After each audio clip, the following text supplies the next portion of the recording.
இது உங்கள் crackers ace academy மரபு தொடரில் வந்து பார்த்திங்கன்னா தொகை சொற்கள் வந்து பார்த்திங்கன்னா பார்க்க போகிறோம். ஸோ இதில் வந்து பார்த்திங்கன்னா மார்க் பண்ணியிருக்கேன் பார்த்திங்கன்னா ஹைலைட் பண்ணதெல்லாம் பார்த்திங்கன்னா கொஞ்சம் டிஃப்ரெண்ட்டாக இருக்கிறத வந்து ஹைலைட் பண்ணியிருக்கேன்.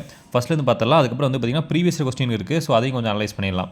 ஃபஸ்ட் பாருங்கள், மக்கள் கூட்டம், ஆட்டு வந்து பார்த்திங்கன்னா மந்தை, ஆ நிறை, கட் குவியல், பழம் வந்து பார்த்திங்கன்னா குலை, புட்கட்டு, சாவி வந்து கொத்து, திராட்சை என்பது குலை, பசு வந்து நிறை. ஸோ ஆ நிறை பசு நிறை ரெண்டு ஒன்று தான் சரிங்களா. அடுத்து மாட்டு மந்தை, யானை என்பது கூட்டம், வைக்கோட் என்பது போர் சரிங்களா.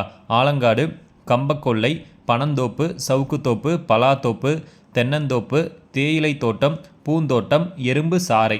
ஸோ இப்போ ப்ரீவியஸ் கொஸ்டின் பார்த்துடலாம். ஃபஸ்ட் என்ன கேட்டிருக்காங்க பார்த்தீங்கன்னா, எது வந்து பார்த்திங்கன்னா கரெக்டாக வந்து பார்த்திங்கன்னா அந்த குலை அந்த மரபு தொகை மரபு இருக்குதுன்னு சேர்த்துருக்காங்க. ஸோ நம்ம மேலே பார்த்த மாதிரி பழக்குலை. அடுத்து பார்த்திங்கன்னா ஆட்டு மந்தை, அதே மாதிரி பழம் என்பது பழங்கள். ஸோ சப்போஸ் குலை இல்லைன்னா பழங்கள் தான் போடணும் சரிங்களா. அதே மாதிரி ஆடு மந்தை, மாடு என்பது மந்தை. ஸோ இங்கே இருக்கிறதே தான் நம்ம வந்து பார்த்திங்கன்னா ப்ரீவியஸ் கொஸ்டின் கேட்டிருக்காங்க. மறுபடியும் 2022 வந்து பார்த்திங்கன்னா கல் என்பது குவியல், ஸோ பழம் என்பது குலை சரிங்களா.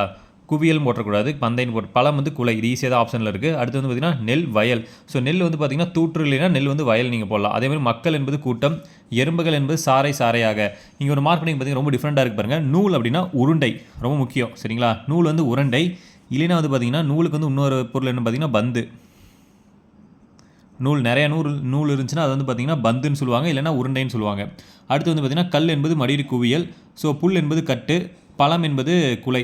ஸோ இதே தான் ரிப்பீட் ஆகிட்டே இருக்குது. இந்த இதில் கூட ரொம்பவே இம்பார்ட்டன்ட். ஸோ இதை ப்ரீவியஸ் கொஸ்டின் அடிக்கடி கேட்டே இருக்காங்க. ஸோ அதை நல்லா பார்த்துங்க, முடிஞ்சால் நோட்ஸ் கூட எடுத்து வச்சுக்கோங்க. ஸோ இதே மாதிரி யூஸ்ஃபுல்லாக வீடியோ பார்க்கணும். சில மறக்காமல் சப்ஸ்கிரைப் பண்ணிட்டு இந்த வீடியோ உங்களுக்கு பிடிச்சிருந்தா லைக் பண்ணிடுங்க.